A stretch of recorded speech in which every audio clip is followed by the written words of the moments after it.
بسم اللہ الرحمن الرحیم۔ حضرت سیدنا زبیر بن عوام رضی اللہ تعالی عنہ کا واقعہ۔ حضرت سیدنا زبیر بن عوام رضی اللہ تعالی عنہ حضور اکرم صلی اللہ تعالی علیہ وسلم کے پھوپھی زاد بھائی خلیفہ اول حضرت ابوبکر صدیق رضی اللہ تعالی عنہ کے داماد ام المؤمنین حضرت خدیجہ الکبریٰ رضی اللہ تعالی عنہ کے بھتیجے اور حضرت صفیہ بن عبد المطلب رضی اللہ تعالی عنہ کے فرزند ہیں۔ بچپن کے زمانے میں والد کا سایہ شفقت اٹھ جانے کے بعد آپ کی تربیت کی ساری ذمہ داری آپ کی والدہ حضرت صفیہ رضی اللہ تعالی عنہ نے پوری کی۔ حضرت صفیہ نے ابتدا ہی سے ان کی ایسی تربیت کی تھی کہ وہ جوان ہو کر ایک عالی صالح بہادر الاول العزم مرد ثابت ہو۔ چنانچہ وہ بچپن میں عموماً انہیں سخت سے سخت محنت و مشقت کے کام کا عادی بناتی تھی اور ان کی سخت نگرانی کرتی۔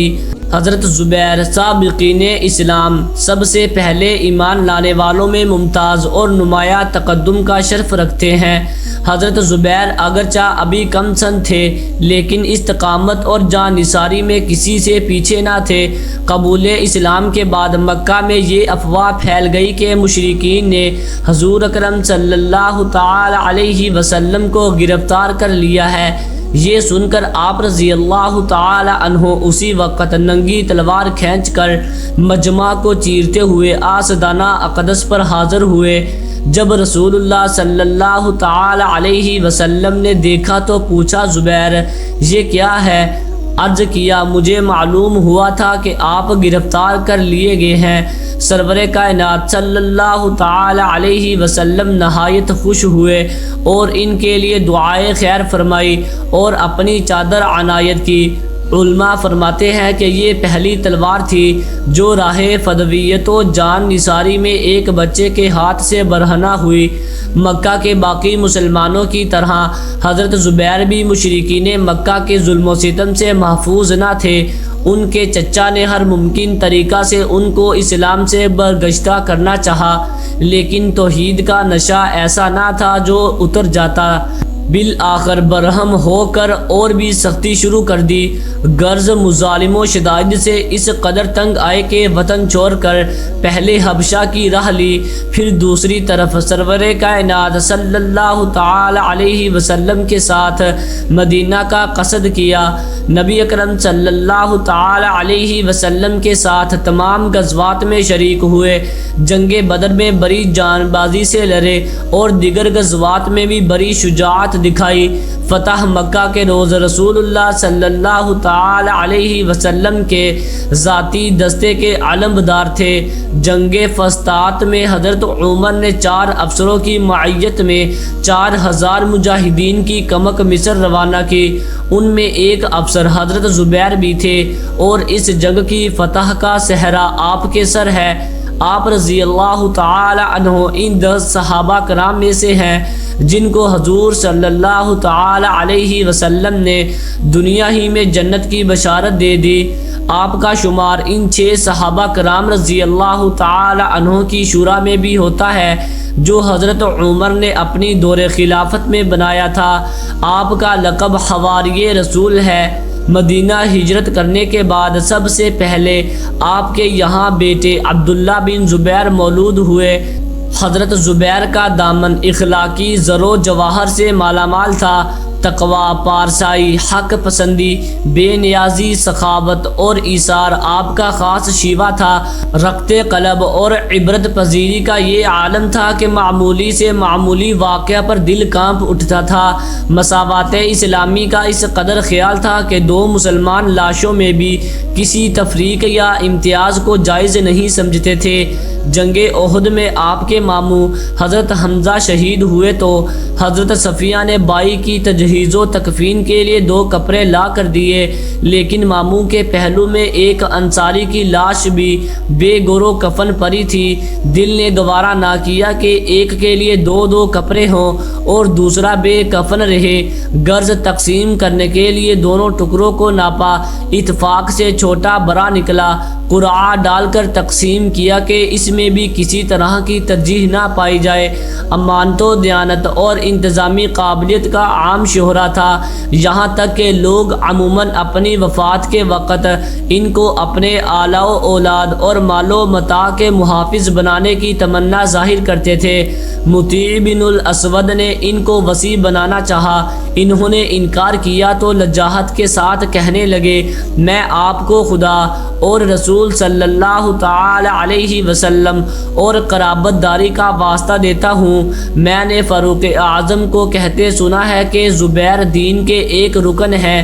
حضرت عثمان، مقداد، عبداللہ بن مسعود اور عبد الرحمن بن عوف وغیرہ نے بھی ان کو اپنا وصی بنایا تھا، چنانچہ یہ دیانتداری کے ساتھ ان کے مال و متاع کی حفاظت کر کے ان کے اہل و عیال پر صرف کرتے تھے۔ فیاضی، سخاوت اور خدا کی راہ میں خرچ کرنے میں بھی پیش رہتے تھے۔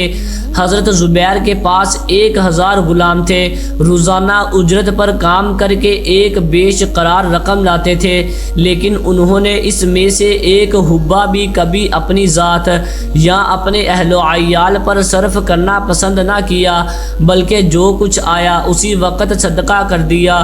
غرض ایک پیغمبر کے حواری میں جو خوبیاں ہو سکتی ہیں، حضرت زبیر کی ذات و صفات میں ایک ایک کر کے وہ تمام خوبیاں موجود تھی۔ آپ کا ذریعہ معاش تجارت تھا، انہوں نے جس کام میں ہاتھ لگایا کبھی گھاٹا نہیں ہوا۔ تجارت کے علاوہ مال غنیمت سے بھی گراں قدر رقم حاصل کی۔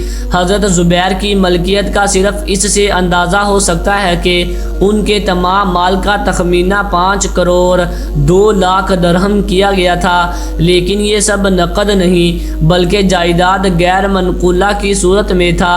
اطراف مدینہ میں ایک جاری تھی، اس کے علاوہ مختلف مقامات میں مکانات تھے، چنانچہ خاص مدینہ میں 11، بصرہ میں 2 اور مصر اور کوفہ میں ایک مکان تھا۔ دولت و ثروت کے باوجود طرز معاشرت نہایت سادہ تھا، غذا بھی پر تکلف نہ تھی، لباس عموماً معمولی اور سادہ زیبتاً فرماتے، البتہ جنگ میں ریشمی کپڑے استعمال کرتے تھے، کیونکہ رسول اللہ صلی اللہ تعالی علیہ وسلم نے خاص طور پر ان کو اجازت دی تھی۔ آلات حرب کا نہایت شوق تھا اور اس میں تکلف جائز سمجھتے تھے، چنانچہ ان کی تلوار کا قبضہ نقرئی تھا۔ رسول اللہ صلی اللہ تعالی علیہ وسلم سے قربت رکھنے کے باعث بے شمار احادیث جانتے تھے، لیکن بہت کم حدیث بیان کی۔ حضرت سیدنا زبیر بن عوام رضی اللہ تعالی عنہ نے مختلف اوقات میں کل 9 شادیاں کی، مگر اولاد صرف 6 ازواج سے ہوئی۔ چنانچہ پہلی بیوی حضرت اسماء بنت ابی بکر صدیق سے عبداللہ، عروہ منظر، عاصم مہاجر، خدیجۃ الکبریٰ ام حسن، عائشہ۔ دوسری بیوی بنو امیہ کی ام خالد بنت خالد بن سعید بن العاص سے خالد عمرو حسبیبتہ سودا ہند۔ تیسری بیوی بنی کلب کی رباب بنت انیف سے مصعب حمزہ رملہ۔ چوتھی بیوی بنو ثعلب کی ام جعفر زینب بنت مرثد سے عبیدہ جعفر۔ نمبر 5 کی بیوی سے ام کلثوم بنت عقبہ بن ابی معیط سے زینب۔ چھٹی بیوی بنو اسد کی حلال بنت قیس بن نوفل سے خدیجۃ الصغریٰ رضی اللہ تعالی عنہا ہے۔ حضرت سیدنا زبیر بن عوام رضی اللہ تعالی عنہ جب جنگ جمل چھوڑ کر واپس جا رہے تھے تو ابن جرموز نے تعاقب کر کے آپ رضی اللہ تعالی عنہ کو دھوکے سے شہید کر دیا۔ یہ جنگ بروز جمعرات سن 36 ہجری میں ہوئی۔ آپ رضی اللہ تعالی عنہ کا مزار مبارک عراق کی سرزمین پر جس شہر میں واقع ہے اس کا نام ہی مدینۃ الزبیر ہے۔ روایت میں ہے کہ جب حضرت سیدنا زبیر بن عوام رضی اللہ تعالی عنہ نے جام شہادت نوش فرمایا تو آپ رضی اللہ تعالی عنہ نے کوئی درہم و دینار نہ چھوڑا۔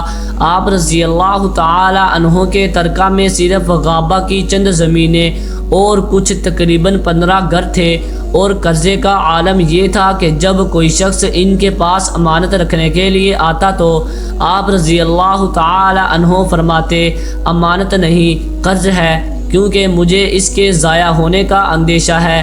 لہٰذا جب میں نے حساب لگایا تو وہ 20 لاکھ بنا، پس میں نے وہ قرض ادا کر دیا۔